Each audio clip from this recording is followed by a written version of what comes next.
NPCIL यानी कि nuclear power corporation of India limited में असिस्टेंट ग्रेड फर्स्ट के लिए फॉर्म ऑनलाइन होना स्टार्ट हो चुका है। आप बिना किसी त्रुटि के फॉर्म कैसे फिलअप करेंगे, हम आपको स्टेप बाय स्टेप जानकारी इस वीडियो में बताने वाले हैं। लेकिन फॉर्म को भरने से पहले आपको नोटिफिकेशन देख लेना बहुत ज़रूरी है ताकि आपसे कोई गलती ना हो। यहाँ पर जो वैकेंसी आई है, टोटल वैकेंसी की संख्या 58 है और उसी में से 3 भागों में इसको डिवाइड कर दिया गया है। हम इसको यहाँ पर देख लेते हैं। पहले जो सहायक ग्रेड है उसमें 29 पद हैं, दूसरे में 17 और 12 हैं, तो कुल मिला के 58 पद इसमें शामिल किए गए हैं। अब इसमें फॉर्म को कौन कौन ऑनलाइन कर सकता है, चलिए उसको भी देख लेते हैं। सबसे पहले हम देख लेते हैं कि इसका फॉर्म ऑनलाइन होना स्टार्ट हो चुका है 5-6 से और 25 जून तक चलेगा। जनरल OBC EWS के लिए 100 रुपये की फ़ीस है और किसी के लिए कोई फ़ीस नहीं रखी गई है। मिनिमम एज 21 साल है, मैक्सिमम 28 साल एज रखी गई है। अब पोस्ट के बारे में बात कर लेते हैं। तो यहाँ पर जो पोस्ट दिया गया है असिस्टेंट ग्रेड फर्स्ट का है, जिसमें टोटल 58 पोस्ट है। और यहाँ पर जो एलिजिबिलिटी रखी गई है, आपके पास ग्रेजुएशन डिग्री होनी चाहिए, चाहे BA BSc BCom किसी भी स्ट्रीम से आप हैं, सब चल जाएगा। अब आप यहाँ पर देखें कि पोस्ट का नाम दिया गया है HR का है, जिसमें कुल 29 पद दिए गए हैं। उसी प्रकार से जो पोस्ट के नाम सेकंड में देखेंगे असिस्टेंट ग्रेड F&A है, जिसमें कुल 17 पद हैं। और तीसरा वाला असिस्टेंट ग्रेड फर्स्ट C&MM करके है, जिसमें 12 पद है। इस प्रकार से कुल 58 पद यहाँ पर आए हैं। हम इसको फॉर्म को ऐसे फिलअप करेंगे, वीडियो के डिस्क्रिप्शन में लिंक दे देंगे, डायरेक्टली आप पहुँच सकते हैं या sarkarijal.com का सहारा आप ले सकते हैं। अब यहाँ पर आप पहुँचेंगे जहाँ पर एक नवीन पंजीकरण हेतु क्लिक करेंगे, बटन पर क्लिक करेंगे तो अब इसका फॉर्म फिलअप होना स्टार्ट हो जाएगा। आपके सामने ये पंजीकरण का फॉर्म आएगा। आप इसको ठीक है, हमने समझ लिया है, फिर क्लिक करेंगे, आगे बढ़ेंगे। जहाँ पर सबसे पहला ऑप्शन है कि आवेदिक पद कौन सा है, तो असिस्टेंट है ही, वो जानते ही हैं। विषय क्षेत्र आपका क्या है, तो इसमें अगर HR का फॉर्म या फिर फाइनेंस या फिर CMM का फॉर्म भरना चाहते हैं तो अपने मनपसंद अनुसार आप चूज़ करेंगे।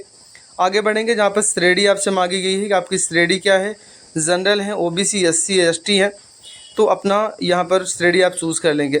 इतना करते ही यहाँ पर कहा गया है कि आप अगर एक बार कैटेगरी चूज़ कर लेते हैं तो बाद में कोई परिवर्तन नहीं किया जाएगा, आप इसको ओके कर देंगे। आगे बढ़ेंगे, जहाँ पर यदि आप हैंडीकेप्ड कैंडिडेट है तो यस करेंगे, अन्यथा नो करेंगे। आगे बढ़ेंगे, जहाँ पर सम्मान सूचक लिखा गया है, EMR उनके लिए है जो पुरुष कैंडिडेट हैं। उसके नीचे MS लिखा गया है, उन बच्चियों के लिए है जिनकी शादी नहीं हुई है। अगर जिस लड़कियों की शादी हो चुकी है उनमें MRS चूज़ करेंगे। अगर वो डॉक्टरेट हैं तो यहाँ पर आप डॉक्टर चूज़ करेंगे। ये कैंडिडेट है, मेल है, इसलिए हम MR चूज़ करते हैं। उसका पहला नाम डालेंगे, दूसरा नाम डालेंगे और तीसरा नाम डालेंगे। अगर आपका सिर्फ एक ही नाम है तो पहले में डालकर आप छोड़ देंगे। जेंडर कंफर्म करेंगे, उसके बाद अपना डेट ऑफ बर्थ फिल करेंगे हाई स्कूल मार्कशीट के अनुसार, जिसमें सबसे पहले हम ईयर चूज़ करेंगे, फिर मंथ चूज़ करेंगे, उसके बाद डेट चूज़ करके उसको हम ओके कर देंगे। अब आपको अपनी नेशनलिटी चूज़ कर लेनी है। उसके बाद आधार नंबर ज़रूरी नहीं है कि आप डालेंगे, अगर नहीं डालना है तो मत डालिए, अगर डालना हो तो डाल सकते हैं। फिर क्या आप NPCI के सेवारत कर्मचारी हैं तो आप यस अन्यथा नो करेंगे। आगे बढ़ेंगे, जहां पर आयु में छूट की बात की गई है। आयु में छूट की बात यहां पर की गई है कि क्या आप उन लोगों पर निर्भर हैं जो 1984 में दंगों मारे गए थे, तो क्या आप कार्रवाई में मारे गए रक्षा कर्मियों के आश्रित हैं तो यस अन्यथा नो करेंगे। क्या आप भूतपूर्व सैनिक हैं, अगर सैनिक हैं तो यस अन्यथा नो करेंगे। क्या आप विधवा, तलाकशुदा या ऐसी महिला हैं जो परित्यक्त हैं तो आप उसमें यस अन्यथा नो करेंगे। तो इसमें नो ऑलरेडी रहे क्योंकि वो मेल कैंडिडेट है। आगे बढ़ेंगे, क्या आपने NPCIL के साथ अनुबंध फिक्स कभी बेसिक काम किया है तो आप इस पर नो कर दीजिए। इतना करने के बाद आप आगे बढ़ेंगे, जहाँ पर निर्देश दिया गया है अपना एक उपयोगकर्ता ID बनाएंगे खुद से, जैसे कि अपना नाम लिखेंगे या फिर कोई गिनती अपने मोबाइल नंबर डाल सकते हैं, जो कि 5 कैरेक्टर से लेकर 20 कैरेक्टर के बीच में होना चाहिए, डालेंगे। और यह उपलब्धता की जाँच पर क्लिक करेंगे। अगर ये उपलब्ध रहेगा तो आपको बताएगा कि ग्रीन हो जाएगा, यूज़र ID अवेलेबल है।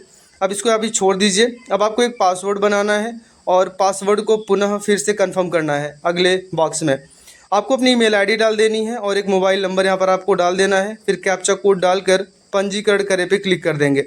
आपके सामने ये मैसेज आएगा, तो आप इसमें देखें कि आपका यूज़र ID कंफर्म हो चुका है। अब अपना ईमेल ID चेक करेंगे तो आपकी ईमेल ID पर एक लिंक भेजा गया है। उस ईमेल ID के लिंक पर जब आप क्लिक करेंगे तो आपकी यूज़र ID एक्टिवेट हो जाएगी। कैसे एक्टिवेट करना है, चलिए हम आपको दिखाते हैं। आप अपनी ईमेल ID को ओपन करेंगे तो आप देखेंगे कि आपके इस ईमेल ID पर जो आपने दिया था उस पर एक मैसेज गया है। उस मैसेज को आप देखेंगे तो उसमें एक लिंक दिया गया है, यहाँ पर देखिए नो रिप्लाई NPCIL दिया गया है। इस पर क्लिक करिए, आपके सामने एक ब्लू कलर में लिंक दिया गया है, बस आपको लिंक पर क्लिक कर देना है। अब आपका जो यूज़र ID है वो एक्टिवेट हो चुका है। पे ओके करेंगे तो आप देखेंगे अब आपको लॉगिन करना है। यहाँ पर देखें आ चुका है, जहाँ पर लॉगिन आईडी और पासवर्ड है तो अपनी लॉगिन आईडी जो आपने भी बनाया था वो डालेंगे, पासवर्ड जो आपने बनाया वो डालेंगे, कैप्चा कोड डालकर लॉगिन करते हैं। लॉगिन करते ही देखें यहाँ पर लॉगिन हो चुका है। बता रहा है कि आपको फॉर्म भरते समय किसी भी डेटा को रिफ्रेश बिल्कुल नहीं करना है, या F5 बटन आपको नहीं प्रेस करना है क्योंकि F5 से रिफ्रेश होता है। अब यहाँ पर आपको अप्लाई पेज पर जाएँ पे क्लिक कर दीजिए। इतना करते ही आपके सामने फॉर्म ओपन हो जाएगा, जहाँ पर पहला स्टेप है। अब यहाँ पर नोटिफिकेशन दिया गया है, नोटिफिकेशन को आप रीड कर लें और यहाँ पर बंद करने वाले ऑप्शन पे क्लिक कर दीजिए। इतना करते ही यहाँ पर सबसे पहला ऑप्शन है शैक्षणिक अर्हता की, आप उस पर क्लिक करेंगे। सबसे पहले आपको शैक्षणिक अर्हता दे देनी है। फिर से आपके सामने नोटिफिकेशन आ रहा है, नोटिफिकेशन को आप एक बार देख लें और उसके बाद फिर से बंद करने पे क्लिक कर दीजिए। अब यहाँ पर जो एसएससी लिखा है, यानी कि आपको हाई स्कूल के समकक्ष उसको माना जाता है, तो आप इस पर क्लिक करेंगे एसएससी पर। उसके बाद यहाँ हाई स्कूल की परीक्षा आपने किस विद्यालय से पास किया था, विद्यालय का नाम डालेंगे, बोर्ड का नाम डालेंगे। फिर आगे बढ़ेंगे जहाँ पर नामांकन माह है, आप इसमें अगर आपको याद है कि जब आपने नामांकन करवाया था तो किस वर्ष करवाया था, तो अगर आपको नहीं याद है तो अनुमानतः आप उस महीने और ईयर का नाम डाल सकते हैं। ईयर तो आपको याद ही होगा, माह अनुमानतः कर सकते हैं। कब आपने उत्तीर्ण किया है तो आपके मार्कशीट पर वो डेटा लिखा गया होगा, उसको डालेंगे। जहाँ पर पूर्ण योग कहा गया है, इसमें आप अपना परसेंटेज डालेंगे कि आपने हाई स्कूल में कितना प्रतिशत आपने प्राप्त किया हुआ है, वो डालेंगे। और उसी प्रकार से अपने इंटर के डेटा को भी आपको यहाँ पर फिलअप करना है। आप HSC चूज़ करेंगे। अब यहाँ पर आपको सब्जेक्ट भी डालना होगा कि आपने आपकी इंटर की परीक्षा में कौन कौन सा सब्जेक्ट आपका था, विद्यालय का नाम डालेंगे, बोर्ड डालेंगे, आपने कब रजिस्ट्रेशन करवाया था वो डालेंगे और कब आपने पास किया था। इसी प्रकार से ग्रेजुएशन का भी डालेंगे, ग्रेजुएशन आपने किस सब्जेक्ट किस स्ट्रीम से आपने कंप्लीट किया हुआ है, BA है, BSc है, BCom क्या है, वो यहाँ से आप चूज़ कर लेंगे जो भी आपका होगा। तो यहाँ पर चूज़ करने के बाद अब विषय क्षेत्र यानी कि विषय भी आपको डालना होगा यहाँ पर। फिर उसके बाद कॉलेज का नाम डालेंगे, बोर्ड का नाम डालेंगे। अब आप फुल टाइम पार्ट टाइम या क्या था वो डालेंगे, आपने रजिस्ट्रेशन कब करवाया वो डालेंगे, कब आपने पास किया वो डालेंगे। फिर उसके बाद आप इसमें परसेंटेज डाल देंगे। निर्देश में पहुंचेंगे जहां पर पूछा जा रहा है कि आपने ग्रेजुएशन है वो आपने कब कंप्लीट किया, तो आपकी मार्कशीट पर लिखा होगा जब आपका वो कंप्लीट हुआ होगा, उसको डालेंगे। फिर पूछा जा रहा है क्या आप PC पर 30 मिनट पर सेकंड इंग्लिश टाइपिंग कर सकते हैं, अगर कर सकते हैं तो यस, अन्यथा आप नो करेंगे। अगर आपको हिंदी टाइपिंग आती है तो इसमें भी आप यस, अन्यथा आप नो करेंगे। आगे बढ़ेंगे जहाँ पूछा जा रहा है क्या आपको MS विंडोज़ ऑपरेटिंग सिस्टम में डेस्कटॉप एप्लीकेशन में MS ऑफिस जैसे कि एक्सेल, पावर पॉइंट, एक्सेस, ये सभी एप्लीकेशन चलाना आता है, तो यस, अन्यथा आप नो करेंगे। पूछा जा रहा है कि जो आपने स्नातक की डिग्री कंप्लीट की है क्या वो UGC के द्वारा मान्यता प्राप्त है, तो आप उसमें यस कर देंगे, ठीक है ना, आप इसमें यस कर देंगे। अब कंप्यूटर साक्षरता का स्तर क्या है आपका, कि MS वर्ड जानते हैं, एक्सेल जानते हैं, पावर पॉइंट जानते हैं, एक्सेस जानते हैं, ईमेल का मैनेजमेंट जानते हैं, इंटरनेट का ऑपरेशन जानते हैं, तो इस पर सब टिक कर दीजिए। अगर आप जानते हैं तो नहीं है तो आप टिक मत करिएगा। आगे बढ़ेंगे, अगर आपके पास कोई और अर्हता है, कोई और क्वालिफिकेशन है तो ठीक है, इसमें आप डाल सकते हैं। अगर नहीं है तो सेव करें और आगे बढ़े पे क्लिक कर दीजिए। ये वाला स्टेप कंप्लीट हो चुका है। अब आपको यहाँ पर ओके कर देना है। अब यहाँ पर देखें, अगर आपके पास कोई अनुभव है, कार्य अनुभव है तो ठीक है, अगर नहीं अनुभव है तो आप इसमें बिल्कुल छोड़ सकते हैं। यदि आपके पास कार्य अनुभव है तो नियोक्ता का नाम और आपने किस संगठन का प्रकार, कब आपने पद धारण किया है, इस प्रकार से डेटा डालेंगे। नहीं है तो हम आगे बढ़ते हैं। अब यहाँ पर आपको कैंडिडेट का फादर का नाम डाल देना है, कैंडिडेट के मदर का नाम डालना है। वैवाहिक स्थिति में अगर आपकी शादी हुई है तो मैरिज, अगर नहीं हुई तो सिंगल आप चूज़ करेंगे। अब यहाँ पर धर्म आपको चूज़ करना है, हिंदू है या क्या है वो चूज़ करेंगे। फिर आपकी जो मातृभाषा क्या है वो चूज़ करेंगे, जैसे हमारी हिंदी है तो हम हिंदी चूज़ करके यहाँ पर सेलेक्ट करते हैं।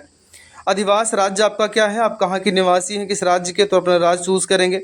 फिर क्या आप किसी रोजगार कार्यालय में पंजीकृत है, तो यह अन्यथा आप नो करेंगे। या अब यहाँ पर देखें एक ऑप्शन दिया गया है कि बताएं कि क्या अस्थायी पता की पात्रता का पता है, तो आप इस पर टिक कर देंगे। अब देखें ज़रा कि मुझे यहाँ पर पत्राचार का पता भी डालना है, तो मुझे सिर्फ इतना डालना है, अपने गाँव का नाम या फिर जो भी आपका एड्रेस डालेंगे। अब यहाँ पर निकटवर्ती रेलवे स्टेशन का नाम डालेंगे।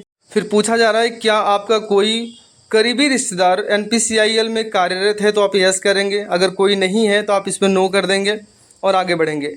इस प्रकार से हम अगले स्टेप के लिए आगे बढ़ते हैं। हमने सेव किया और आगे बढ़े पे हम जैसे क्लिक करते हैं तब यहाँ पर देखें अब फ़ोटो और सिग्नेचर आपसे मांगा जा रहा है, तो हम इसकी क्राइटेरिया समझते हैं। सही फ़ोटो का एक नमूना मैं आपको दिखाता हूँ, ये आपके सामने।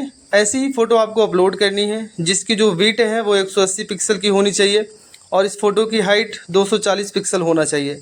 आप इसको कैसे बनाएंगे, चलिए हम आपको वो चीज़ दिखा देते हैं कि कैसे आप उसको रिसाइज़ करेंगे। अब हमको यहाँ पर ध्यान में ये रखना है कि पीछे का जो बैकग्राउंड है वो वाइट होना चाहिए, ठीक है ना। और ये जो होना चाहिए वो जेपीजी में होना चाहिए। अगर जेपीईजी में होगा तो बिल्कुल नहीं चलेगा। जहाँ पे आपने अपनी फ़ोटो रखी है वहाँ पर आप पहुँच जाइए, जिस भी फ़ोल्डर में होगा। अब यहाँ पर पहुँचने के बाद हमारे सामने यहाँ पर जो फ़ोटो हमारी है, हमने इसको चूज़ किया और राइट क्लिक करेंगे और ओपन विथ पे जाएंगे। और ओपन विथ पे जाने के बाद हमें पेंट से इसको ओपन कर लेना है। पेंट पे ओपन करते ही देखें यहाँ पे ऑप्शन दिखाई दे रहा है रिसाइज़ का, आप रिसाइज़ कर दीजिए। अब आपको सेकंड ऑप्शन चूज़ करना है पिक्सल वाला, और यहाँ पर मेंटेन एस्पेक्ट रेशियो को हटा दीजिए। अब यहाँ पर आप ज़रा देखें, यहाँ पर आपको लिख देना है 180 और यहाँ पर 240 और ओके कर देंगे। कंट्रोल यस बटन प्रेस कर देंगे, आपका डेटा सेव हो चुका है। ध्यान रखेंगे इसकी साइज़ मैक्सिमम 50 KB और मिनिमम 10 KB के बीच होना चाहिए। चलिए हम इसको अपलोड करके देखते हैं, लेकिन उससे पहले हमारा जो फ़ोटो है वो जेपीईजी फॉर्मेट में है, इसलिए मैं इसको पहले जेपीईजी से जेपीजी बदलता हूँ। गूगल पे जाएंगे, वहाँ पर आप लिखेंगे जेपीईजी टू जेपीजी, पहले वेबसाइट आपको दिखेगी, आप इस पर क्लिक कर देंगे। ऑप्शन आएगा आपके पास सेलेक्ट फाइल का, तो आपकी जो फाइल है जहाँ पर आपकी फ़ोटो रखेगी उस फोटो को चूज़ करिए और ओपन कर दीजिए। इतना करते आप कन्वर्ट करेंगे तो आपकी फ़ोटो जेपीईजी से जेपीजी में कन्वर्ट हो जाएगा। आप थोड़ा वेट करेंगे तो डाउनलोड का ऑप्शन आएगा, इसको आप डाउनलोड कर लें। डाउनलोड करते ही आप इसको किसी नाम से सेव कर लेंगे। अब मैं आपको दिखाता हूँ कैसे आपको इसको अपलोड करना है। मैं चूज़ करता हूँ जहाँ पर अभी हमारी फ़ोटो अभी दिखाई दे रही थी, हम इस पर क्लिक किया और ओपन करेंगे और अपलोड के बटन पर क्लिक कर देंगे। अपलोड करते ही देखिए हमारा डेटा सेव हो चुका है बड़ी आसानी के साथ। उसी प्रकार से आपको सिग्नेचर भी अपलोड करना है, जिसकी मैक्सिमम साइज़ 20 KB होनी चाहिए, उससे ज़्यादा नहीं होनी चाहिए। ये भी जेपीजी फॉर्मेट में होना चाहिए। अब हम इसको दिखा देते हैं कैसे आपको सिग्नेचर अपलोड करना है। यहाँ पर देखें ऊपर 2 सिग्नेचर दिए गए हैं, ब्लैक कलर से साइन होना चाहिए और वाइट पेपर पर, ठीक है ना। ऐसे अपलोड करें, किसी कलर पेन से आप सिग्नेचर को अपलोड नहीं करेंगे। यहाँ पर हमने इसको चूज़ किया और मैं ओपन करता हूँ और मैं अपलोड के ऑप्शन पे क्लिक करता हूँ। यहाँ पर हमें कह रहा है कि अपने सिग्नेचर को आप रिसाइज कर लीजिए, जो कि लगभग 160 गुणे 560 पिक्सल में होना चाहिए। कैसे करेंगे चलिए वो भी आपको दिखा देते हैं। जहाँ पर हमारा सिग्नेचर रखा गया है मैं पहले वहाँ पहुँचता हूँ, राइट क्लिक करेंगे और ओपन विथ प्रिंट कर देंगे। ओपन विथ प्रिंट करने के बाद आप देखेंगे एक ऑप्शन आपको मिलेगा रिसाइज़ का, आप रिसाइज़ कर दें और उसके बाद पिक्सल को चूज़ करेंगे। एस्पेक्ट रेशियो मेंटेन को आप हटा दीजिए। अब यहाँ पर आप देखें इस प्रकार से आप इसमें लिख देंगे 560 पहले में, दूसरे में 160 लिख देंगे और ओके कर देंगे। ओके करने के बाद अब इसको कंट्रोल यस बटन प्रेस कर दें, आपका डेटा सेव हो चुका है। अब मैं सिग्नेचर को अपलोड करके चेक करता हूँ। हमने इसको सेलेक्ट किया, ओपन किया और मेरा डेटा यहाँ पर सेव हो चुका है। इस प्रकार से आप इसको अपलोड करेंगे रिसाइज करके। आगे बढ़ेंगे, जहाँ पर सेव करें और आगे बढ़े पे क्लिक कर दीजिए। इतना करते ही आप देखेंगे आपके सभी नोटिफिकेशन यहाँ दिया गया, आप ओके करेंगे, आपके द्वारा भरे गए फॉर्म का प्रीव्यू आपके सामने है। अब आपको आवेदन प्रस्तुत करें पे क्लिक कर दीजिए। आपके सामने एक नोटिफिकेशन आ रहा है कि अब आपका डेटा किसी प्रकार से चेंज नहीं किया जाएगा सबमिट होने के बाद। हम ओके करते हैं और आप देखें यहाँ पर एक एरर आपको देखने को मिल रहा है। इस एरर को दूर करने के लिए सर आपके पास एक ऑप्शन है कि अपने एप्लीकेशन को आप मोजिला फायरफॉक्स पे जाकर लॉगिन करेंगे अपनी यूजर आईडी पासवर्ड के ज़रिए, तो ये समस्या आपकी दूर हो जाएगी, तभी फाइनल सबमिट हो पाएगा। क्रोम के ज़रिए ये प्रॉब्लम आपके साथ आ सकती है। ये देखिए हमने मोजिला फायरफॉक्स का यूज़ किया तो हमारा डेटा यहाँ पर सबमिट हो चुका है। वीडियो देखने के लिए आपका बहुत बहुत धन्यवाद।